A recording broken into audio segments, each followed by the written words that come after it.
உலகெங்கும் வாழும் ராஜ் தொலைக்காட்சி அன்பர்களே, என் நெஞ்சம் நிறைந்த நேயர்களே, எல்லாரும் நல்லா இருக்கீங்களா?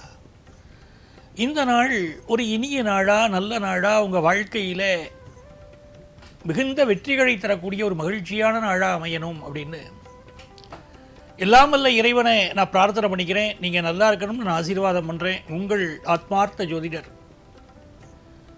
பேராசிரியர் டாக்டர் நங்கநல்லூர் மஞ்சநாதன்.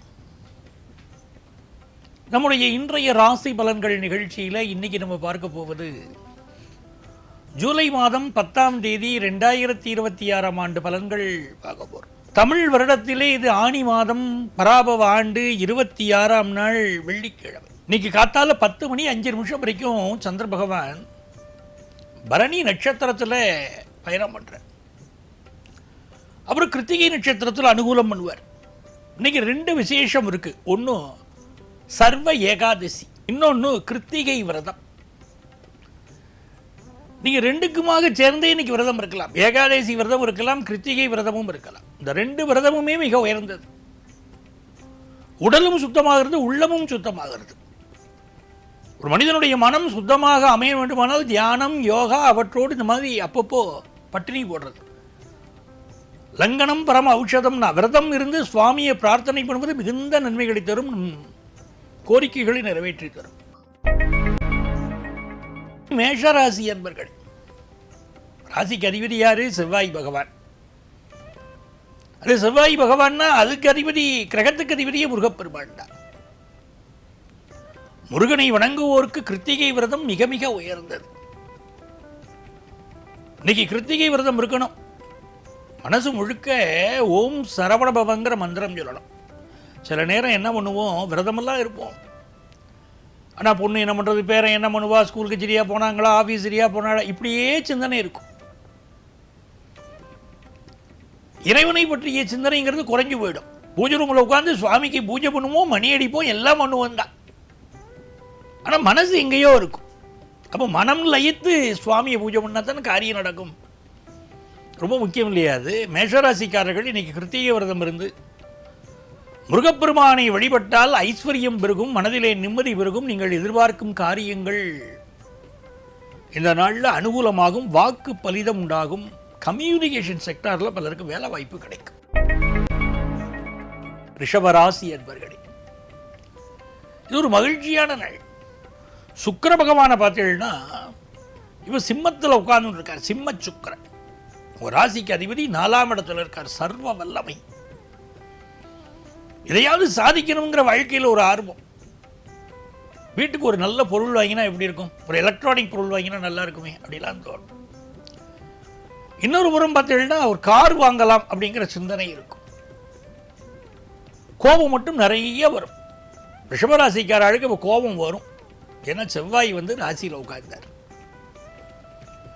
கணவன் மனைவி கடையில் ஒரு அந்யோன்யம் இருக்கும். கணவர் உங்கள் வசப்படுவார். இப்போ நீங்கள் என்ன சொன்னாலும் தலையை ஆட்டுவார். தஞ்சாவூர் தலையாட்டி பொம்மை பார்த்துருக்கீங்க, அப்படி தலையாட்டுவார். குடும்பத்தில் இப்போ ஒரு சந்தோஷம் வந்துருமே உங்களுக்கு, இல்லையா? சந்தோஷமாக இருக்கும், நல்லா இருக்கும், வரவு உண்டு. இன்னைக்கு பயணங்கள் திருப்திகரமாக அமையும். நல்ல நாள். இந்த நாளில் ராசியை பார்த்து சந்திர பகவான் வந்துட்டு இருக்கார். நிறைய பேருக்கு இன்னைக்கு இடமாற்றம், ஊர் மாற்றம், வெளியூர் பயணங்கள் அதெல்லாம் அமையும். மிதுன ராசி அன்பர்கள், சந்திர பகவான் என்ன பண்றார்? லாபத்தில் இருக்கார்.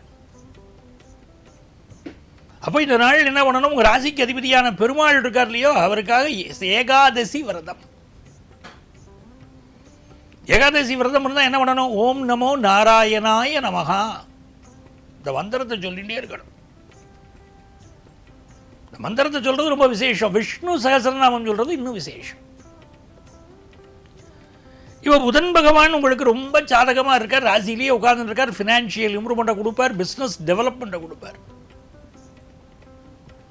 நல்ல வாக்கு பலிதம் இருக்கும்.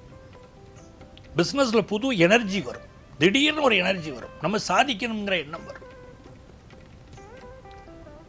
படிக்கிற ஸ்டூடெண்ட்ஸுக்கு திடீர்னு தூக்கத்திலே முடிச்ச மாதிரி, இன்னைக்கு நான் பாடத்தெல்லாம் முடிச்சு தரணும், நான் ஸ்கூலுக்கு போய் தீரணும் அப்படிலாம் சொல்லுவா பாருங்க. அந்த மாதிரி இருக்கும். எல்லா வகையிலும் வெற்றி தான். சந்தோஷமான நாள். கடகராசி அன்பர்களே, சந்திர பகவானை பாருங்க, இன்னைக்கு உத்தியோகஸ்தானத்தில் உட்கார்ந்துட்டு இருக்க, நல்ல தொழில் அமையும், நல்ல வேலை அமையும். ரொம்ப நாளாக எதிர்பார்த்துட்டு இருக்கக்கூடிய நல்ல செய்திகள் எல்லாம் இன்னைக்கு தேடி வரும். அரசு வேலை சிலருக்கு கிடைக்கக்கூடிய யோகம் எல்லாம் உண்டு. நீங்க வேலை பார்க்குற இடத்துல தலைமை பொறுப்பு வந்து சேரும். குடும்பத்தில் ஆரோக்கியமான விவாதங்கள் வரும். புருஷன் முன்னாடி கடையில் ஊடலே இல்லைன்னா நல்லா இருக்குமா? மோரிஞ்சாதம் சாப்பிட்டா கூட ஒரு ஊறுகாய் வச்சுட்டா தானே நல்லா இருக்கு. அப்போது தொட்டுக்கிறதுக்கு ஊறுகாய் மாதிரி தான் வாழ்க்கையில் ஊடல். கணவன் மனைவி கடையில் ஒரு ஊடல் இருக்கணும். ரெண்டு பேரும் என் கருத்து உனக்கு ஒத்து போகிறது, உன் கருத்து எனக்கு பிடித்திருக்கிறது, அடடா இதுவல்லவோ வாழ்க்கை அப்படின்னா வாழ்க்கையில் உப்புஜப்பு இல்லாமல் இருக்கும் இல்லையா? சின்ன ஊடல்கள் இருக்கணும், பெரிய சண்டை இருக்கக்கூடாது. அதுதான் இந்த நாள். அப்படிப்பட்ட நாள், சந்தோஷமான நாள். சிம்மராசி அன்பர்களே, ராசிக்கு அதிபதியான சூரிய பகவான் லாபஸ்தானத்தில் உட்கார்ந்து இருக்கிறது ஒரு நன்மை. தொட்ட காரியங்கள் துலங்கும், புதிய வேலை வாய்ப்பு கிடைக்கும், வெளிநாட்டு வேலை வாய்ப்பு கூடி வரும். மனசுல சந்தோஷமான விஷயங்கள் உண்டு. கன்னிராசி அன்பர்களே, இன்னைக்கு எந்த ஒரு விஷயத்திலும் நிதானமாக நடந்துக்கணும். இன்னைக்கு சந்திராஷ்டமம், யாரையும் பகச்சிக்க கூடாது. ஆபீஸ்லயும் சரி, வீட்லயும் சரி, ரொம்ப பொறுமையாக செல்ல வேண்டிய ஒரு நாள். வண்டி வாகனங்கள்லையும் கொஞ்சம் கவனமாக போயிட்டு வரலாம். இரவு நேரத்து பயன்களை டோட்டலாக அவாய்ட் பண்ணணும். உங்கள் ஹெல்த்தெல்லாம், வீட்டோட ஹெல்த்தெல்லாம் கொஞ்சம் பார்த்துக்கணும். பணவரவு நீங்கள் எதிர்பார்க்கும்படி இருக்கும். துலாம் ராசி என்பர்களே, நல்ல மகிழ்ச்சியான ஒரு நாள். எல்லா காரியமும் வெற்றி அடையக்கூடிய ஒரு அற்புதமான நாள். சிலருக்கு நல்ல வேலை வாய்ப்பு கிடைக்கும், சிலருக்கு அரசு வேலை கிடைக்கும், பிஸ்னஸ் டெவலப் ஆகும், வெளிநாட்டிலிருந்து எதிர்பார்க்கக்கூடிய நல்ல தகவல் வந்து சேரும், எக்ஸாமினேஷன் விஷயங்கள்லாம் சாதகமாக இருக்கும். விருச்சிக ராசி என்பர்களே, மனமகிழ்ச்சியான ஒரு நாள். சந்திர பகவான் 6ஆம் இடத்தில் இருக்கார். வேலை தெரியும் இருக்க இல்லையா? ஒரு நல்ல வேலை கிடைச்சா தேவையில்லைன்னு அந்த வேலை கிடைக்கும். அதே சமயத்தில் அக்கம்பக்கத்தில் உள்ளவா சில பேர் கொஞ்சம் அப்படி பொறாமப்படுவா. இன்னைக்கு அதில் அவளுக்கு ஒரு சந்தோஷம். உங்களை பற்றி பேசினா தானே அவளுக்கு ஒரு சந்தோஷம். அவள் வீட்டில் பொழுது போடுமே. இன்னொரு பக்கம் பாருங்க, ஹெல்த்தை பார்த்துக்கோங்க, இந்த நாள் ரொம்ப நல்லா இருக்கும். தனுசு ராசி அன்பர்களே, நிறைய பேருக்கு இந்த நாள் குலதெய்வத்துடைய அனுக்கிரகத்தினால வாழ்க்கையில் முன்னேற்றம் கிடைக்க போகிறது. ரொம்ப நல்லா இருக்கும். புத்திரவாக்கியம் இல்லாதவர்களுக்கு புத்திரவாக்கியம் கிடைக்கும். ஆஃபீஸில் நல்ல பதவி உங்களுக்கு கிடைக்கும். மகர ராசி அன்பர்களே, புதுசாக வீடு கட்டணும் சார், முயற்சி பண்ணிகிட்டே இருக்கோம், ஆனால் இந்த வீடு மட்டும் சரியாக அமையவே மாட்டேங்கிறது அப்படின்னு சொல்லி மகர ராசிக்காரா சொல்லுவாள். இப்போ பூர்வீக சொத்து கிடைக்கக்கூடிய யோகமே வருது. உத்தரவாக்கியம் எதிர்பார்த்தா அதை பற்றி நல்ல செய்தி வரப்போகிறது. நல்ல பொறுப்புகள் இன்னைக்கு வந்து சேரும். உங்களுடைய கடின உழைப்பு வெற்றியை கொடுக்கும். கும்பராசி அன்பர்களே, நினைத்த காரியமெல்லாம் வெற்றிதான். நல்ல தனப்பிராப்தி, வியாபாரத்தில் லாபம், அக்கம்பக்கத்து வீட்டுக்காரங்களோட ஒரு உறவு மலர்வது, எடுத்த முயற்சிகள் எல்லாம் வெற்றி. அனுகூலமான நாள், பயணங்கள் அமையும். மீனராசி அன்பர்களே, ஒரு நல்ல தனவரவு வேணும்னா இன்னைக்கு அமைய போகிறது. பேச்சில் ஒரு சாமர்த்தியம், உங்கள் பேச்சினால் மற்றவாளுக்கு நன்மை, அதெல்லாம் இன்னைக்கு உண்டு. திடீர் வருமானங்கள் வரும். இந்த வயிறு சம்பந்தப்பட்ட பிரச்சனைகள் சிலருக்கு இருக்கலாம், அதில் மட்டும் கொஞ்சம் இன்னைக்கு பார்த்துக்கணும். கொழுப்பு உணவுகளை கொஞ்சம் அவாய்ட் பண்ணணும்.